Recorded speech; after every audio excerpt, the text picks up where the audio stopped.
Ugh, I was really lost. You're gonna miss your mommy. You really gotta be okay with being alone. Like a computer that's constantly getting new data. It's hard, it's tough, it's not what it looks like online. That's it. It's me again, Alina. I cannot believe it's been a year since I started traveling and working and being a digital nomad. I feel like it's cringe right now to call yourself a digital nomad, but I also feel like it's a dream that people sort of work towards. It was definitely my dream. And these are 5 things that I learned, things that I would have never learned otherwise, honestly, because a lot of the time you'll learn on the job. Often the case when you finally do get your dream, the reality doesn't always match the expectation.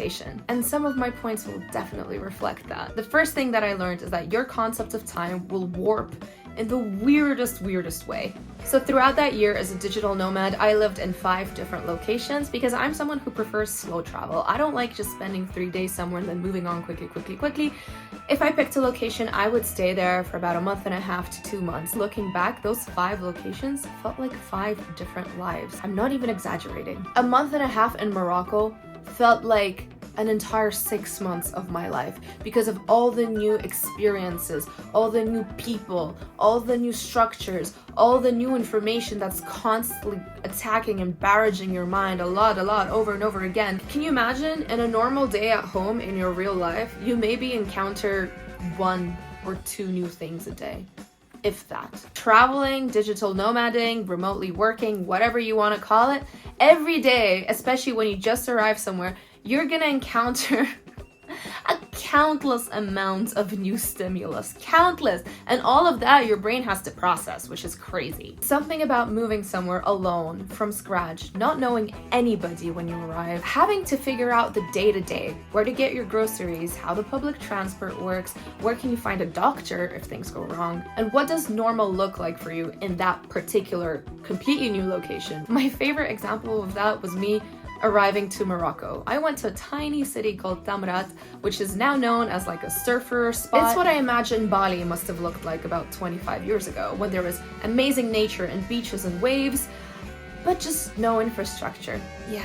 If I wanted to get fresh produce, fresh food, anything like that, my best bet was going to a market, a farmer's market, where all the local farmers would come and sell their products. There was no Amazon Prime. If you're someone that deals well with change and finds pleasure in problem solving and figuring out these little details of life, you may really enjoy it because you're reconstructing your existence each time. If you're someone who really likes comfort and the way that you live and all the sort of easy access that the Western world brings us, you gotta be much more choosy with your countries. Not like me.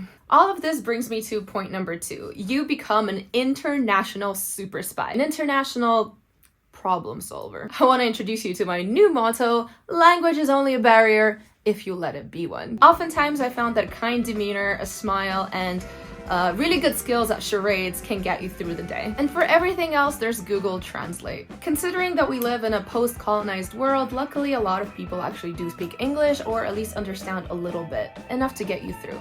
And all of these places that I personally went to weren't extremely remote, and there was, of course, English-speaking people. For example, when I lived in Amsterdam, this was not a problem. The main thing here is to always remain calm and always be kind. And if someone's not understanding you, you need to understand that you're in their land and they don't really owe you anything. And the fact that they're even having a semi-awkward conversation with a tourist in a language that they've never learned, well, that's really nice of them. And a big tip from me, wherever you are going, make sure that you have the basics down. Make sure you understand where to get Wi-Fi, where to get 3G, where to find a doctor, how the hospital systems work. And you'll be really surprised how learning even a little bit of the local language can get you really far, because locals really appreciate it. Even when I lived in Barcelona, which is super touristy, the fact that I even tried to speak Spanish to people really made them warm up to me and want to help me more. And you know the best part? They actually spoke Spanish to me back. I can't say the same for France.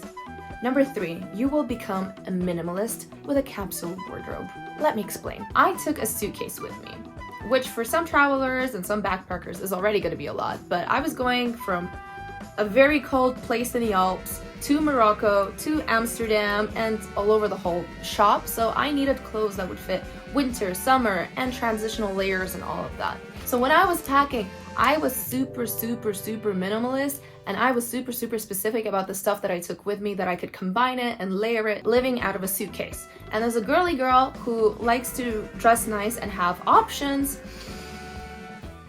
that was a struggle. At the same time, when I came back after all my travels, I realized that half the stuff that I do have in my closet, I don't really need. Having a lot of stuff now has become a turnoff for me, as it will for you, because you realize that stuff, yeah, it adds a nice sort of, outer layer, but you can do a lot with accessorizing, you can do a lot with the basics.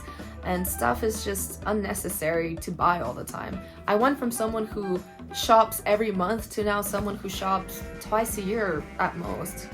I just don't need to. I'm not gonna lie, you're gonna be lonely sometimes and you're gonna crave stability. And luckily we live in the modern day of the internet, so your friend is just a call away.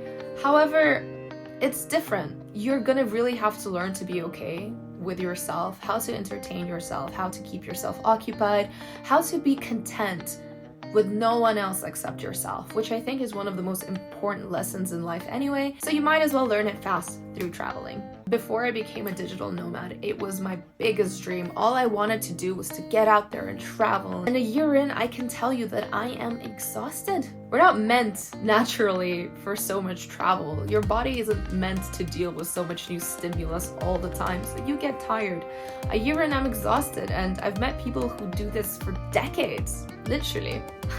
I realized that maybe I'm more of a homebody than I thought I was. And oh my god, most of all, you're gonna understand the value of having your own bed and your own bathroom. Please appreciate your bed. Please appreciate a good, clean bathroom that has all of your bathroom creams and serums and whatever else you may need. Heaven. And when you get sick, especially when you get sick, you're gonna miss your stability. You're gonna miss your home. You're gonna miss your mommy. When I got sick and I lived in London, I would tell my mom and I'd be like, Mom, yo, I'm sick. I'll get better. I'll call you back when I do. That's it. When I got sick while traveling, it felt like the end of the world. You're hell knows where, stranded in some village. The closest hospital is maybe an hour and a half away. There is no pharmacy that can give you the necessary pills or whatever you may need, and you just feel so alone and vulnerable and scared. Which brings me back to the point I was saying before, that you really gotta be okay with being alone, even in tough moments, and believe in yourself that you can get yourself out of any problem. And my point number 5, which is perhaps the most important point and the most anyone ever can get out of traveling or being a digital nomad. Your personal growth will happen at the speed of light. As I said, time warps when you travel. You're gonna learn how to communicate with people much faster. You're gonna learn how to situate yourself much faster. You're gonna learn how to problem solve much faster. You're gonna learn how to present yourself as a human being in this world much faster, and you're gonna learn your own opinions and your own thoughts on so many different things. It's gonna be overwhelming. You're gonna be like a computer that's constantly getting new data. But that's the amazing thing, because the more data you collect, the more patterns you can make, and the more you can understand about yourself, what you like, what you don't like, what you want, what you don't want, etc. So when I was starting my, as I call it now, my Eat, Pray, Love journey, because that's what it became, I was really lost. I didn't really know what I was looking for or what I wanted, and so I went out there in the world to find it. And I'm not gonna lie, a year later, I feel like I did. You're honestly gonna end up being as adaptable as a nuclear cockroach if you can get through this. If you can keep pushing, if you can keep learning, and you keep a positive mindset, because honey, you're on your own out there. You're on your own, and you've only got yourself to answer to, and you've only got yourself to keep yourself happy. It's hard, it's tough, it's not what it looks like online. But if you're traveling or planning to go on your own, it's really worth it. You're gonna make new friends, don't even worry about it. You're gonna make friends with yourself, which is the most important thing. You're gonna realize who you are, what you stand for, what you want. And second of all, you're gonna make so many amazing, incredible memories, even if they're memories of good things or they're memories of bad things.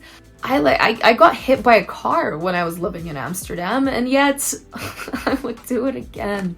I would do all of this all over again. So yes, these were the 5 unexpected, amazing things that I learned while being a digital nomad in my first year as a digital nomad.